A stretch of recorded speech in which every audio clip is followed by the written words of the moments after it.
नमस्कार दोस्तों, आप सभी का स्वागत है। आज हम कोर्टिसोल हार्मोन्स के बारे में जानेंगे।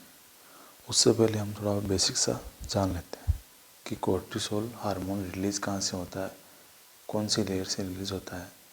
देखिए, कोर्टिसोल हार्मोन है जो कि हमारे एड्रिनल ग्लैंड पाई जाती है, जो किडनी के ऊपर सिचुएटेड होती है। उसमें 3 पार्ट की होती है: capsule, adrenal cortex, adrenal medulla. जो हमारी कोर्टिसोल हार्मोन है वो हमारे एड्रिनल कॉर्टेक्स से रिलीज होती है। उसमें मिडल लेयर होती है जिसका नाम है जोना पेल्सिक्यूटा। उससे हमारा कोर्टिसोल हार्मोन रिलीज होता है। ये जानकारी होगी बेसिक से, और फुल डिटेल में पहले वाली वीडियो में और डिटेल से समझाया गया है। अब कोर्टिसोल हार्मोन्स के बारे में जान लेते हैं। इसको हम ग्लूकोकोर्टिकोइड्स भी बोलते हैं। ये हमारे बॉडी में जो एक्सेसिव अमाउंट में रिलीज़ होता है वो मॉर्निंग में, अर्ली मॉर्निंग में रिलीज़ होता है। ठीक है। इसके फंक्शन की बात करें तो कोर्टिसोल के फंक्शन के बारे में जानते हैं। हम मेटाबॉलिज्म की इफेक्ट और मेटाबॉलिज्म के बारे में बात करते हैं तो सबसे पहले प्रोटीन का मेटाबॉलिज्म करते हैं। इसमें क्या होता है, ये प्रोटीन को ब्रेक डाउन करके अमीनो एसिड में कन्वर्ट करता है। ठीक है। अमीनो एसिड की लेवल को इंक्रीज करवाता है। और कार्बोहाइड्रेट मेटाबॉलिज्म की बात करें तो ये कोर्टिसोल हार्मोन होता है वो हाइपरग्लाइसीमिया करता है, मतलब ब्लड में ग्लूकोज के लेवल को इंक्रीज कराता है। और इसी के साथ में ग्लूकोनियोजेनेसिस होता है। नियो मतलब न्यू, जेनेसिस मतलब ग्लूकोज को जनरेट करना, जैसे कि फैट एंड प्रोटीन को ब्रेक डाउन कर ग्लूकोनियोजेनेसिस करवाता है। ठीक है। इसी के साथ में ये क्या करता है, जो अपनी जो पेरिफेरल ऑर्गन होते हैं जैसे कि हाथ एंड पैर, इनमें क्या करता है, इनमें ग्लूकोज को यूटिलाइज होने से कम करता है। और सेंट्रल बॉडी को ग्लूकोज का यूटिलाइजर करने के लिए ज़्यादा देता है। जिससे क्या होगा कि अपर एक्सट्रीमिटी दोनों हाथ और लोअर एक्सट्रीमिटी दोनों पैर में ग्लूकोज का डिस्ट्रीब्यूशन कम होगा। ठीक है। अब हम बात करते हैं फैट का मेटाबॉलिज्म के बारे में। ये फैट का ब्रेक डाउन करती है बॉडी के अंदर। ठीक है। और जो रीडिस्ट्रीब्यूशन करती है, मतलब दोबारा से रीडिस्ट्रीब्यूशन करते हैं फैट का, जो सेंट्रल बॉडी होती है, जैसे कि अपना भी सेंट्रल मिडल लाइन के जो भी पार्ट्स होते हैं उनमें फैट का डिपॉजिट करना स्टार्ट कर देती है। ठीक है। और अपर एक्सट्रीमिटी और लोअर एक्सट्रीमिटी इसी कारण से थिक होती है, ठीक, पतली दिखाई देती है। Redistribution of fat central body of parts. ठीक है। अब हम बात करते हैं इफेक्ट ऑन बोन, मतलब कोर्टिसोल हार्मोन हमारी बॉडी की जितनी भी बोन्स हैं, हड्डियाँ हैं, उनमें क्या इफेक्ट करता है, इसके बारे में हम जानते हैं। यह क्या करता है, स्टिमुलेट करता है। ठीक है। कोर्टिसोल हार्मोन बोन के स्टिमुलेट करता है किसको, ऑस्टियोक्लास्ट। अब हम बात करते हैं ऑस्टियोक्लास्ट किसके बारे में बोलते हैं। ठीक है। ऑस्टियोक्लास्ट हम बोलते हैं कि जो बोन है वो डिस्ट्रक्शन होना शुरू हो जाती है, मतलब बोन में जो डिपॉजिट कैल्शियम है उसको ब्रेक डाउन करके ब्लड में कैल्शियम का लेवल इंक्रीज करवाता है। ठीक है। और जो रिब्सोसन बढ़ जाता है जिसके कारण बोन भी वीक होना शुरू हो जाती है। ठीक है। कोर्टिसोल हार्मोन्स के बाद अब हम किडनी पर कोर्टिसोल का क्या इफेक्ट होता है इसके बारे में जानते हैं। इसमें क्या होता है कि किडनी में जो हमारा कैल्शियम है, जो ब्लड में कैल्शियम है, उसको किडनी फिल्टर करके यूरिन के द्वारा बॉडी से एक्सक्रीट करवाने की कार्य करता है। ठीक है। अब cortisol act on mineralocorticoids.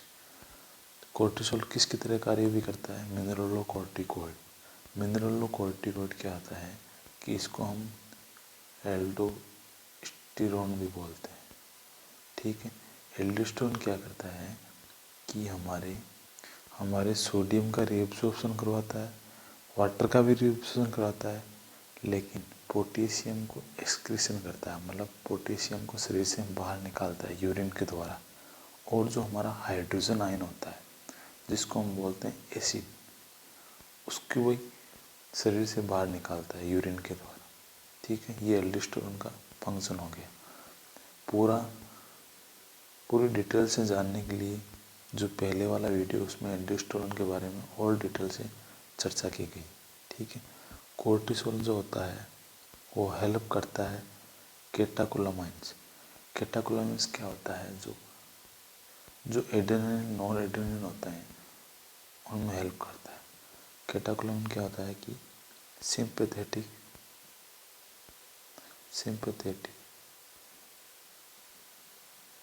Nervous system को एक्टिवेट करता है। ठीक है, सिंपैथेटिक सिस्टम क्या होता है, जब हम लोग स्ट्रेस, देखो ऐसे याद रखना है, स्ट्रेस मतलब तनाव में हो, ठीक है, फियर, किसी चीज़ से डर रहे, तो हमारी बॉडी में सिंपैथेटिक नर्वस सिस्टम एक्टिवेट होता है, जो क्या करता है कि हम किसी चीज़ से डरते हैं तो हमारी हार्ट रेट बढ़ जाती है। ठीक है, रेस्पिरेशन की रेट भी बढ़ जाती है, लेकिन हमारी माउथ से सलाइवा का सिक्रेशन कम होता है, इसमें भी हेल्प करता है। ये बाकी जानकारी हम अगले वीडियो में जानेंगे। ठीक है, इसका एक फंक्शन है कि एंटी इन्फ्लेमेटरी इफेक्ट भी करता है, जो कि किसी भी बाहरी इन्फेक्शन को बचाने से प्रिवेंट करता है। ठीक है, ट्रीट द इन्फ्लामेशन। अब हम कोर्टिसोल क्या करता है, हमारी बॉडी के इम्यून सिस्टम को सप्रेस करता है। ठीक है, जो हमारे WBC होती है, टी लिम्फोसाइट, उसके फंक्शन को कम करवाता है, और इम्यूनिटी ये अपने खुद से इन्फ्लामेशन को कम करता है। ठीक है, और साथ में ही हमें स्ट्रेसफुल सिचुएशन में जब हम होते हैं तो हमारा प्रोटेक्शन भी करता है। ठीक है, central nerve system, effect of central nerve system, इसमें क्या होता है, अल्टरनेस और कंसंट्रेशन, ध्यान को बढ़ाता है ब्रेन में। ठीक है, अब इसी के साथ में डिसऑर्डर के बारे में बात करते हैं। कोर्टिसोल हार्मोन की क्या क्या डिसऑर्डर होती है। देखो, इसमें मोस्टली 2 डिसऑर्डर होती है। एक होता है जब कोर्टिसोल हार्मोन्स का एक्सेसिव अमाउंट में सिक्रेशन ज़्यादा हो। ठीक है, उस कंडीशन में क्या होगा, और कोर्टिसोल हार्मोन्स का प्रोडक्शन कम हो, उस कंडीशन में क्या होगा। देखिए, हाइपर सिक्रेशन ऑफ कोर्टिसोल, इसको हम कुशिंग डिजीज भी बोलते हैं। ठीक है, इसका हाइपर सिक्रेशन ऑफ कोर्टिसोल का दूसरा नाम क्या है, कुशिंग। इसको याद रखना है, कुशिंग डिजीज। जब भी कुशिंग का नाम सुने तो हमारे मन में कोर्टिसोल सबसे पहले आना चाहिए, और कोर्टिसोल के साथ में ही हाइपर सिक्रेशन का भी जिक्र आना चाहिए। ठीक है, अब कुशिंग डिजीज या हाइपर सिक्रेशन में क्या होता है कि एक्सेसिव अमाउंट में जो हमारा कोर्टिसोल हार्मोन होता है उसका रिलीज ज़्यादा होना। इसकी वजह है कि एडिनोमा हो जाना हाइपोथैलेमस से एंटीरियर पिट्यूटरी में, जिसके कारण भी हाइपर सिक्रेशन होता है। ठीक है, और इसी के साथ में ACTH की फुल फॉर्म की बात करते हैं तो इसकी फुल फॉर्म है एड्रेनो कोर्टिकोट्रोपिक। ठीक है, कोर्टिकोट्रोपिक हार्मोन, ये हमारी बॉडी में पिट्यूटरी ग्लैंड, एंटीरियर पिट्यूटरी होती है, वो सिक्रेशन रिलीज करती है। ठीक है, जो हमारे एड्रेनल ग्लैंड है उसको एक्टिवेट करता है कि हम कोर्टिसोल को रिलीज करो। ठीक है, अब हम इसी के साथ में कुछ कुशिंग डिजीज ये हो गई, इसी के साथ में हम कुछ कुशिंग के साथ में अलग से वर्ड का जिक्र करेंगे, जिसके बारे में आपको कभी भी कंफ्यूज नहीं हो, उसके बारे में हम फुल डिटेल में बताएंगे। अब कुशिंग सिंड्रोम क्या होता है। कुशिंग सिंड्रोम होता है कि एक्सेसिव अमाउंट कोर्टिसोल ब्लड में ज़्यादा होता है।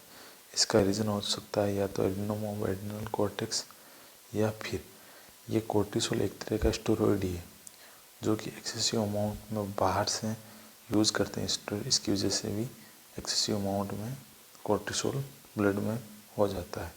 इस कंडीशन में क्या होगा कि हमारे बॉडी में एक मैकेनिज्म कार्य करता है जो कि नेगेटिव फीडबैक होता है। नेगेटिव फीडबैक में क्या होता है कि हमारे जैसे ब्लड में कोर्टिसोल हार्मोन एक्सेसिव अमाउंट में है, तो इसके मैकेनिज्म एक्टिवेट होगा और ये एंटीरियर पिट्यूटरी को मैसेज करेगा कि ब्लड में बहुत ज़्यादा कोर्टिसोल है, इसलिए आप इसको कम कीजिए।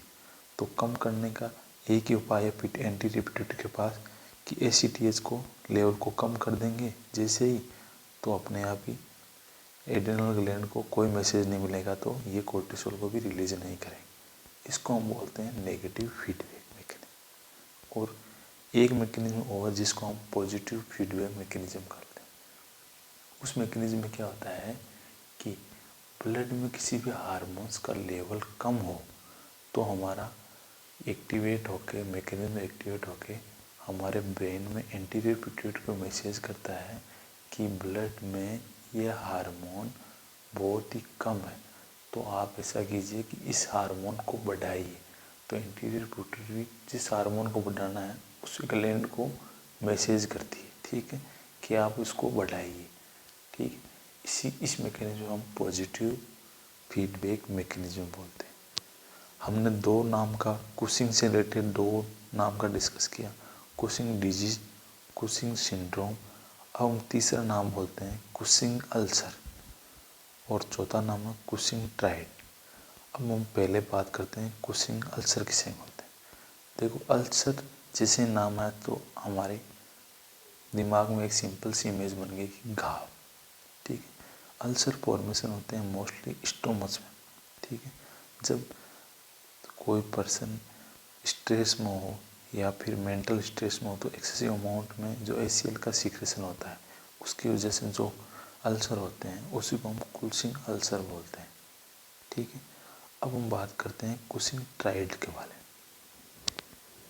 ये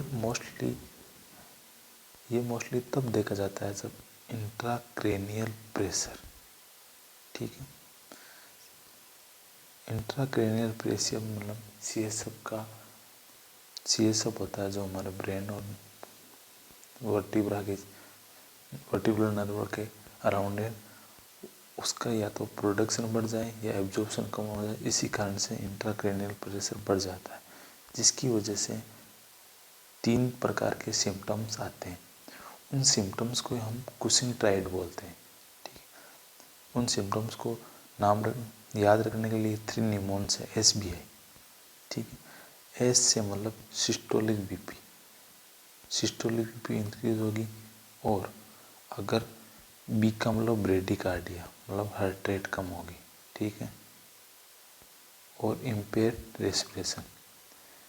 कुशिंग ट्राइड में 3 ही होती है, सिस्टोलिक BP इंक्रीज होगी, तो अगर ब्रेडिकार्डिया होगा तो BP कम होना चाहिए, लेकिन क्या होता है टेकिकार्डिया हो तभी होता है BP की इंक्रीज होती है। लेकिन इसमें कुशिंग ट्राइड में जब ICP बढ़ जाता है उस कंडीशन में क्या होता है सिस्टोलिक BP इंक्रीज होती है, हार्ट रेट कम होती है और रेस्पिरेशन इनअपियर होता है, ठीक है। अब हम कुशिंग डिजीज़ के या हाइपर सिक्रेशन कोर्टिसोल के असेसमेंट फाइंडिंग या फिर क्लिनिकल मैनिफेस्टेशन के बारे में बात कर लेते हैं। देखो, असेसमेंट फाइंडिंग हम तभी बता सकते हैं जब उस हार्मोन के फंक्शन हमें डिटेल में जान लिया है या फिर हमारे दिमाग में फंक्शन पूर्ण रूप से क्लियर है, तभी हम उसके क्लिनिकल मैनिफेस्टेशन के बारे में, अगर हाइपर होगा और हाइपो होगा तो उस समय हम सिक्रेशन होगा तो हम उसको आराम से लिख सकते हैं।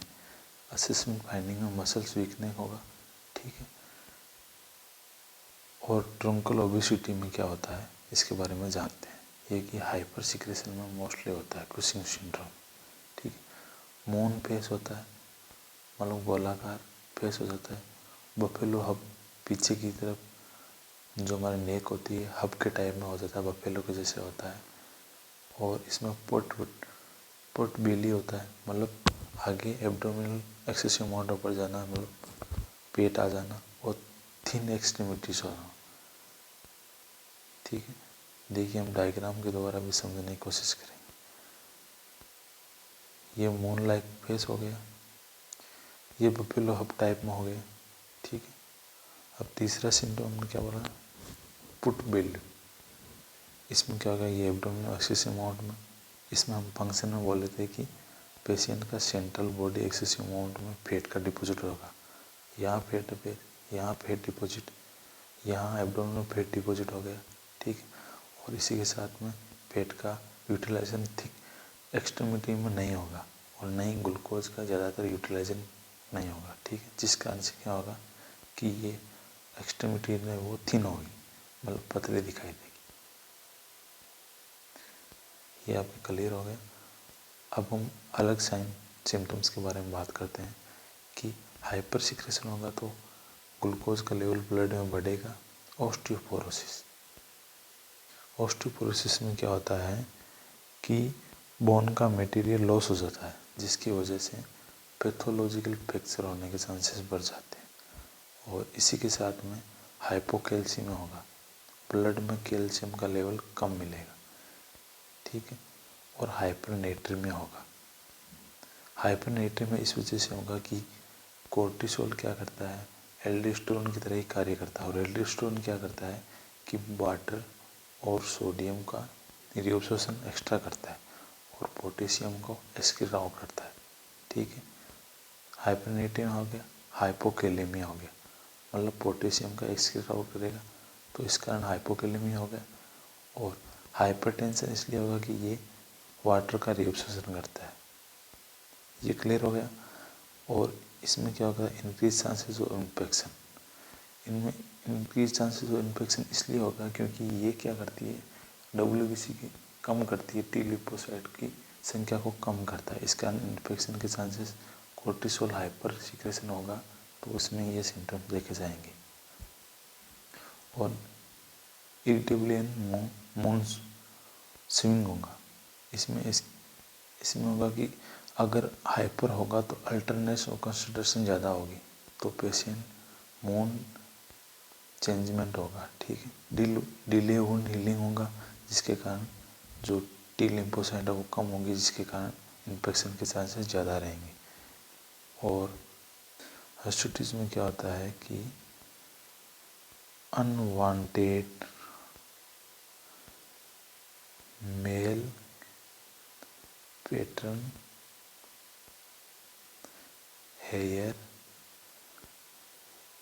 Growth in woman.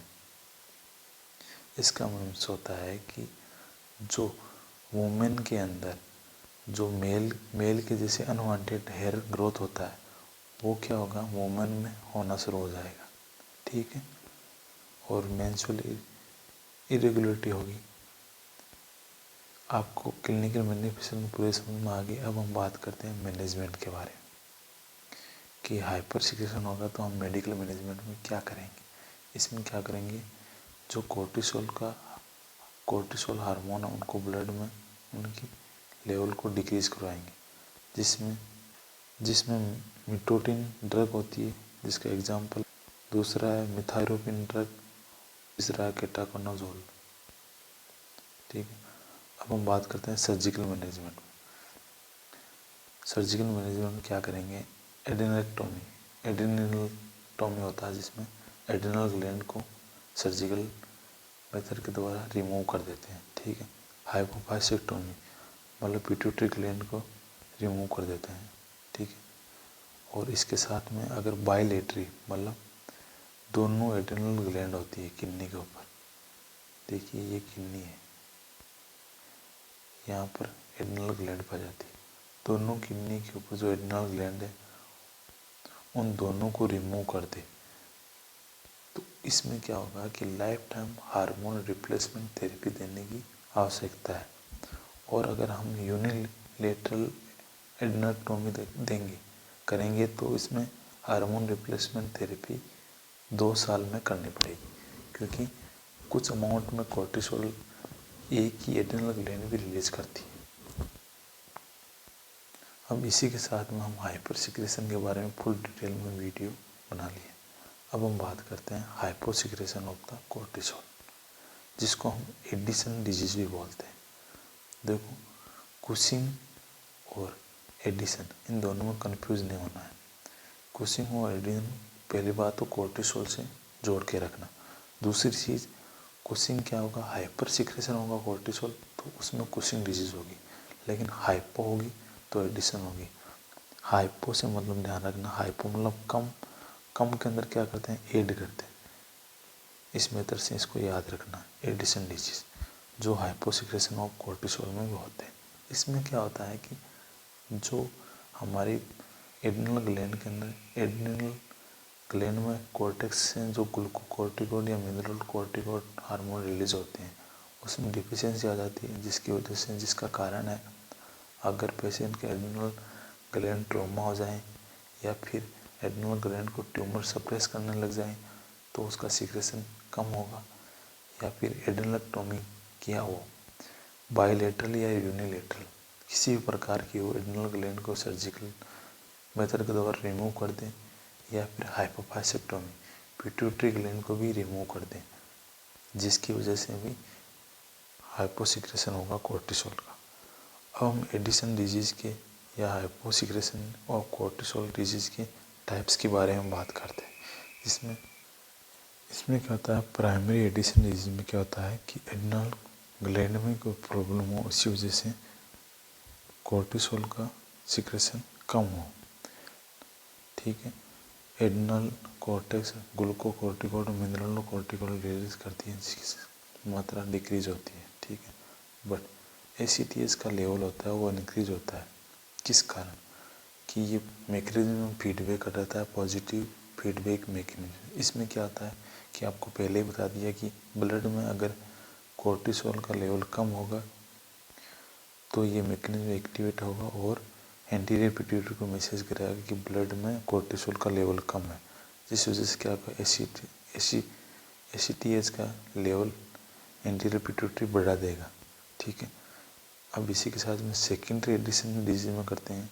प्राइमरी में लोग खुद, सेकेंडरी में अल्टरनेटिव में कोर्टिसोल में क्या होता है, हाइपोथैलेमस होता है और एंटीरियर पिट्यूटरी होता है, क्योंकि एंटीरियर पिट्यूटरी को ऑर्डर कौन देता है, हाइपोथैलेमस, और एंटीरियर पिट्यूटरी किसको देती है, एड्रिनल ग्लैंड को। ठीक है, रिलीज डिक्रीज होगी अमाउंट में ACTH, जिसके कारण क्या होगा, डिक्रीज अमाउंट ऑफ ग्लूकोकॉर्टिकॉइड और मिनरल कॉर्टिकॉइड होगा। अब हम क्लिनिकल मैनिफेस्टेशन या असेसमेंट फाइंडिंग के बारे में बात करते हैं, तो इसमें क्या होगा, हाइपरनेट्रीमिया होगा, क्योंकि कोर्टिसोल का लेवल कम है, जिसके कारण ये सोडियम और वाटर का रिएक्शन नहीं कर पाएगा। ठीक है, और हाइड्रोजन आयन का भी एक्सक्रीशन नहीं कर पाएगा और पोटेशियम का एक्सक्रीशन नहीं कर पाएगा, जिसके कारण क्या होगा, हाइपोनेट्रीमिया होगा, सोडियम का लेवल कम होगा ब्लड में, वॉल्यूम भी ब्लड में कम होगा, जिसकी वजह से फ्लूइड की वॉल्यूम कम होगा तो जो BP है वो भी कम होगी। ठीक है, और इसी के साथ में हाइपरकैलेमिया होगा, ये मिसप्रिंट हो रखा है। ठीक है, हाइपरकैलेमिया क्या होगा, क्योंकि एल्डोस्टेरोन क्या करता है कि पोटेशियम को एक्सक्रीशन करवाता है, लेकिन कोर्टिसोल ब्लड में कम होगा तो पोटेशियम एक्सक्रीट नहीं हो पाएगा, जिस वजह से पोटेशियम का लेवल ब्लड में ज़्यादा हो जाएगा, और ये हाइड्रोजन आयन का भी एक्सक्रीशन कराता है, लेकिन हाइपोसिक्रेशन ऑफ द कोर्टिसोल होगा तो हाइड्रोजन आयन भी ब्लड में ज़्यादा होगा, और हाइड्रोजन हमेशा एसिडिक नेचर का होता है, तो इसमें क्या होगा, मेटाबॉलिक एसिडोसिस होगा, हाइपोग्लाइसीमिया होगा, क्योंकि ग्लूकोज का ब्रेकडाउन नहीं कर पाएंगे, और हाइपरकैल्सीमिया होगा। ठीक, हाइपरकैल्सीमिया ऐसा है कि हमने फंक्शन में पढ़ा था कि इफेक्ट ऑन किडनी, जिसमें क्या होता है कि ये कैल्शियम का एक्सक्रीशन ज़्यादा करवाता है किडनी से, लेकिन हाइपोकोर्टिसोल की मात्रा कम होगी, जिसकी वजह से क्या होगा, कैल्शियम एक्सक्रीट नहीं हो पाएगा और ब्लड में कैल्शियम का लेवल इंक्रीज हो जाएगा। ठीक है, लिथार्जी में फैटिग होगा। ठीक है, क्योंकि ब्रेन एक्टिवेटेड नहीं रहेगा, जिस वजह से और मेंस्ट्रुअल इरेगुलरिटी रहेगी। और डार्क पिगमेंटेशन होगा स्किन में, क्योंकि प्राइमरी केसेस होते हैं जिसमें हम क्या करते हैं कि ACTH लेवल होता है वो ब्लड में इंक्रीज होता है, जिसकी वजह से डार्कनेस की रिस्क ज़्यादा हो जाती है। इसकी वजह है कि ACTH किसकी तरह कार्य करता है, मेलानिन स्टिमुलेटर हार्मोन। मेलानिन क्या करता है कि ब्लड में मेलानिन को स्टिमुलेट करता है, जो कि हमारे स्किन में मोस्टली कार्य करती है। जो कलर डिपेंड करता है वो मेलानिन के ऊपर ही डिपेंड करता है। ठीक है, अब हम बात करते हैं मैनेजमेंट के बारे में। एडिशन डिजीज में मैनेजमेंट क्या करेंगे? देखो, एक तो हार्मोन रिप्लेसमेंट थेरेपी देंगे, क्योंकि कोर्टिसोल का लेवल क्या होगा, कोर्टिसोल का लेवल ब्लड में कम होगा, जिसकी वजह से क्या होगा, हम उसको बढ़ाने के लिए हार्मोन रिप्लेसमेंट थेरेपी देंगे। और इसी के साथ में कोर्टिसोल एक स्टेरॉइड होता है, स्टेरॉइड की तरह कार्य करता है, तो उस पेशेंट को हम टेबलेट देंगे प्रेडिसोलोन। ये क्या होता है, एक स्टेरॉइड होता है जो कि कोर्टिसोल की तरह ही कार्य करता है, जिसका यूज़ हम करेंगे। इसी के साथ हम सेशन को समाप्त करते हैं। जय हिंद।